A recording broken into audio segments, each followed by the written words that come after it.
Danes je glede demence, kljub vsemu vedenju, ki ga premore sodobna medicina, še vedno veliko neznank. Veliko ljudi, ki trpijo za to nevrodegenerativno napredujočo boleznijo, ostaja neprepoznanih, brez diagnoze, brez ustreznega zdravljenja. Zato je pravzaprav resnično lepo slišati kakršnokoli novico o tem, da stopamo naprej po poti k novim možnostim za zgodnje odkrivanje obolelih, ki za svojo bolezen v resnici sploh ne vedo. Kaj prinaša nova možnost testiranja? Projekt Pomni ima 3 namene.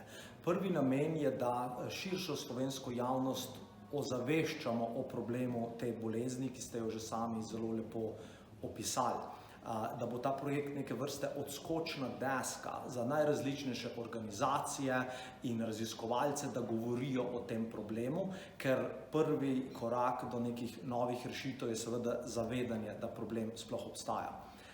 Drugi namen projekta Pomni pa je, da širom Slovenije najširšemu krogu starejših ponudimo možnost presejalnega testiranja za zgodnje odkrivanje demence s kar 6 različnimi presejalnimi testi.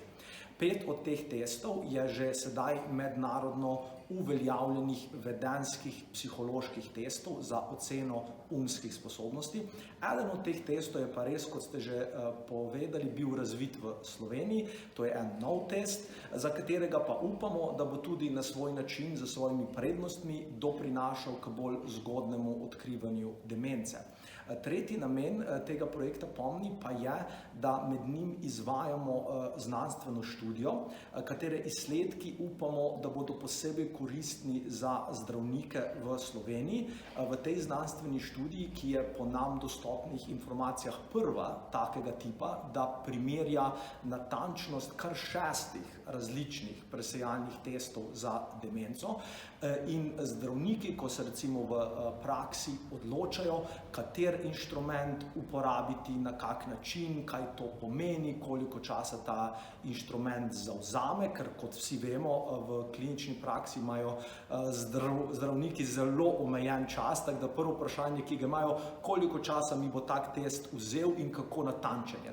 Mi upamo, da bo projekt Pomni dal tudi en odgovor na to vprašanje, torej ne le pomagal zdravnikom, ampak da bo tudi nekaj naredil za razvoj nevroznanosti v Sloveniji.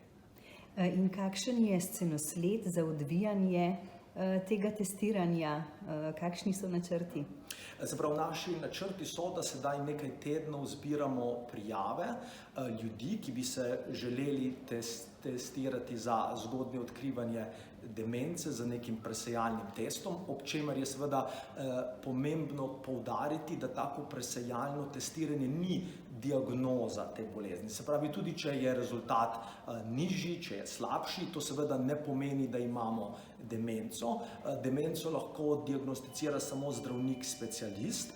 Presejalni testi pa so lahko neka pomembna stvar, ki nam nakaže, da imamo že neke težave in da bi bilo morda vredno obiskati zdravnika. Se pravi, presejalno testiranje, ki ga bomo izvajali tekom tega projekta, je predvsem v pomoč zdravnikom, nekaj, kar jim lahko olajša njihovo delo, ker do njih, tako upamo, pripelje ljudi, ki so njihove pomoči res potrebni.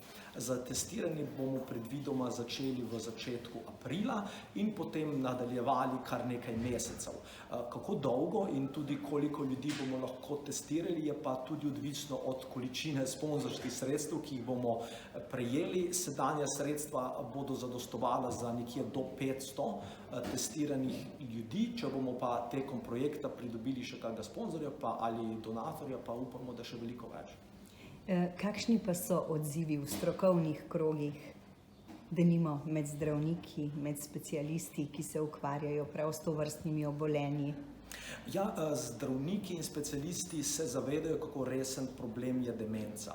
Hkrati se zavedajo, da so njihove vrste redkejše, kot bi si želeli, se pravi, da jih je manj, kot bi si oni želeli, in da imajo zelo veliko dela z najrazličnejšimi boleznimi, ne samo z demenco.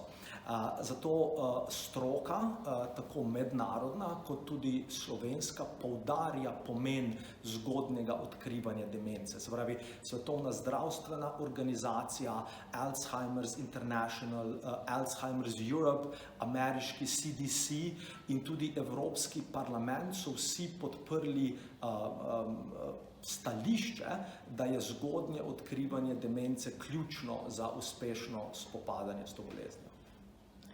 Pravzaprav si vsi skupaj, glede na podatke, da se bo število starejših od 65 let nekje do polovice tega stoletja praktično potrojilo in tudi glede na to, kako veliko je danes neodkritih tovrstnih obolenj in kako zelo pravzaprav oboleli trpijo, morda v določenih napredovalih fazah pravzaprav trpijo bolj svojci kot sami oboleli, da si vsi res želimo rešitve, ki bi privedla k boljši, hitrejši diagnostiki in pravočasnemu ukrepanju. Vsekakor.